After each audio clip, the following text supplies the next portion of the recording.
Greetings brethren, Habsburger Donkey here, and I saw On Point HQ's video as well as von Ketteringham's video about the three research books to read, and I thought I'd join in, because I thought that's a really great idea.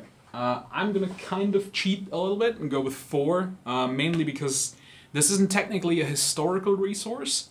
It's Heroes for War Games by Stuart Parkinson, of course, and it is a book that I always wanted, never was able to find in Germany, very, very hard to find, but it's great because it's full of absolutely amazing artwork as well. And the great thing about this book is that it tries to teach you about things like scene composition. So if you're trying to make this is helpful for if you want to make dioramas. But it's also great for historical wargaming if you're making, say, a command stand. To make great command stands, I think it's cool to make a little scene. And this can really help you with that, to get like the idea of how you how to compose a scene and all that, and gives you some tips on how to prepare a scene like that with a drawing or a sketch, and just yeah. Lots of cool artwork in it, and I think it's worth it to have just for that. So if you can ever find this, it's obviously been long out of print, but it's really, really cool. Definitely recommend Heroes for War Games. Alright, and then in terms of historical books, obviously I'm mostly interested in the Renaissance and the 18th century. There are some other things that I care about historically, like the Dark Ages, or the early medieval period. But mostly when it comes to reading, I read about the Renaissance. And I know that Renaissance wargaming is generally, it's hard to find resources for it, so that's what I thought I'd kind of focus on. So first off, we have the Renaissance Armies 1480 to 1650 by George Gush. And I think this is probably much easier to find if you're in England. For me, this was rather difficult to get. I paid quite a bit of money for this. But it was totally worth it for me because it's a great book. This is, I would say, out of the three that I have, the most wargaming focused one. It very much focuses on showing you what the armies look like, what kind of troops they had, what kind of formations they were using. It shows you flags, which is obviously very helpful. It even is so focused on wargaming that there are pictures of miniatures in there as well to show you formations and the like, and it really covers everything. It's kind of a surface level book, so it doesn't really dive deep on any of these nations. It goes over sort of what they, the sort of basics of them. But if you're looking to get into any period in the Renaissance, be it the Italian Wars, the Peasant Wars, Wars of Religion, the Eastern European theater, the 30 Years' War, the English Civil War. This doesn't quite cover things like the Great Northern War, but it can still give you some inspiration for that.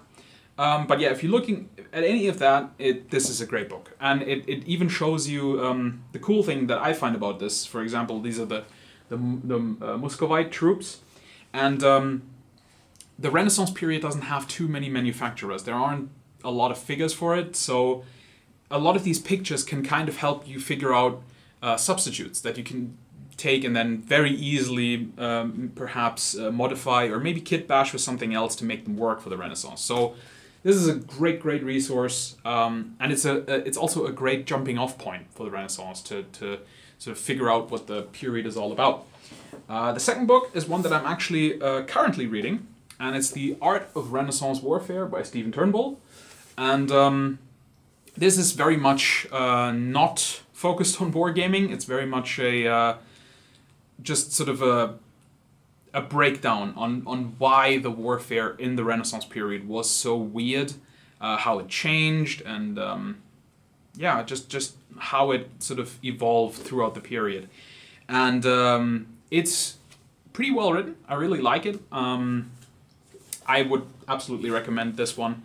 If you're interested in just figuring out why the combat looks the way it does and why it's so different in the beginning, sort of Italian Wars era, and how it then ends with the Great Northern Wars, and that short period. And yeah, definitely recommend this. Great read. And then lastly, a book that I've had for many years. I've gotten this some point when I was a teenager. But that back then I didn't want to read it because it had 750 pages and that kind of intimidated me. But it is The Battle for North America, written by Francis Parkman.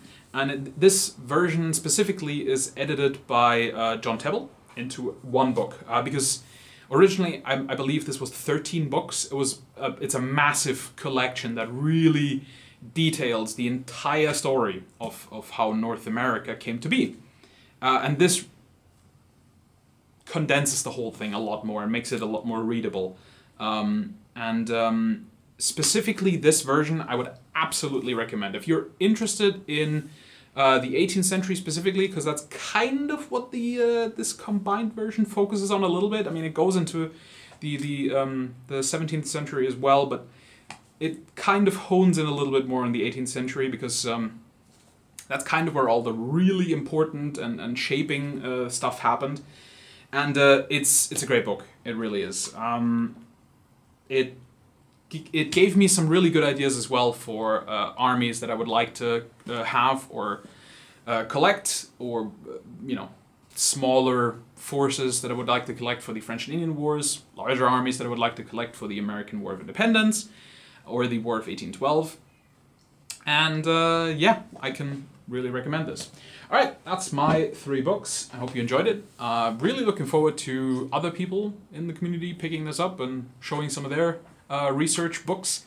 So far I haven't seen too many videos, but I'm sure that'll change over the week. And I'll see you again very soon with my Oathmark Goblins. The basing is currently drying, so that'll be up in a few days at the latest. All right, take care. Thanks for watching. Bye.